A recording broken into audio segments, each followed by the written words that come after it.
Hello guys, this is CppiLove here, and today we're not going to be coding actually. I'm going to explain, because I created a project called Explanation.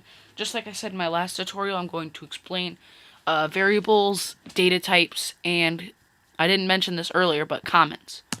And I think I'm going to start off with comments because they are the easiest.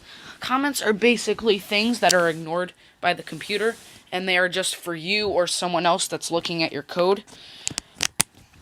Like if you code late at night, like sometimes I'm up at midnight coding, and I know that tomorrow morning I'm not even going to remember what, like, here, I'll give you an example. I'm not going to remember why I did this, like, hi.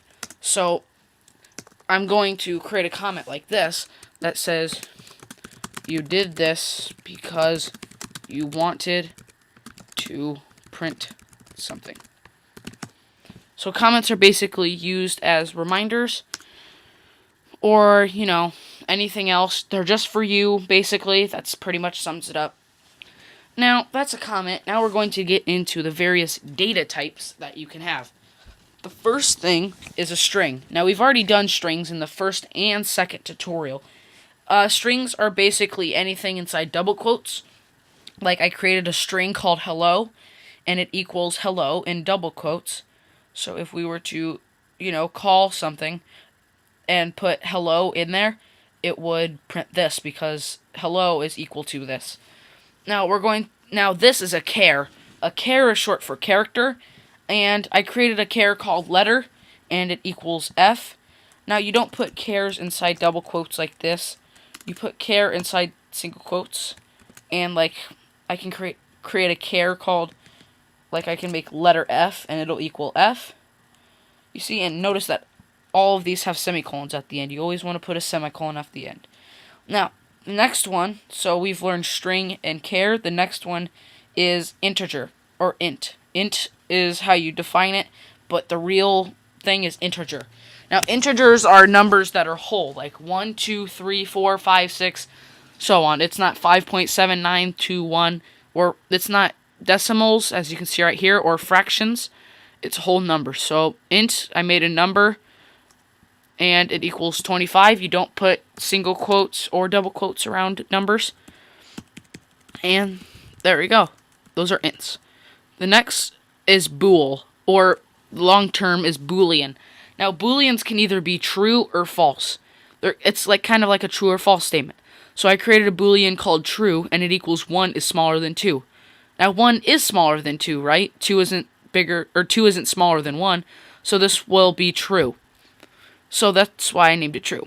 Now, the last one that we have is a double. Now, remember, there are many more data types than this, but these are the main ones. Now, a double is like this. It is a specific number. It can either be, just a regular number like 2, or you can add decimals to this one, or fractions, or whatever you want. So, if you want a specific number, then you want to use doubles instead of ints. And double doesn't have a long boolean, integer, character. It's double. So those are the main data types. And now you learned about data types and comments. Let's do variables. I forgot what we were talking about. Now, I also showed you variables in the first and second tutorial, but I don't think I told you what they were.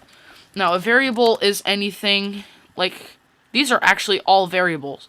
It's something it's called by a certain name. Like, I'm going to create a variable called print hi, and it's going to equal, and it's going to equal hi, so it'll print hi. And, see, this is a variable, because if we do cout, now, see, this isn't going to work because I don't have it in my main function. Here, you know what? Just for the sake, I'll make a main function at the bottom of here. Int main. And we want to return 0, just like we always do. And so if I cout, and see, I'm not going to put quotes. I'm just going to put print hi. So I'm going to cout print hi. So if I run this, it prints hi. That's because I told it to cout. I told it to print hi. So it's like, where's print high? So it goes up here. It says this is print high. Let's see what it's equal to. It's equal to high, so it prints it down here. Those are variables you can use. It's better to use them in global scopes better than local scopes. I'll explain both of those later. And so yeah, it's just like a name that has a value stored into it. And that's pretty much it for the explanation tutorial. Next tutorial, it's going to be pretty fun. You can create more complicated applications. I'm going to show you if statements and if/else statements. Thank you for watching this explanation. I hope you more understand all these data types. Actually, before you watch the next video, before I publish it, you should, just open Xcode, create a random project called like testing or something, and see if you can make an application with these, with variables and data types. Thank you for watching, and watch my next C++ tutorial.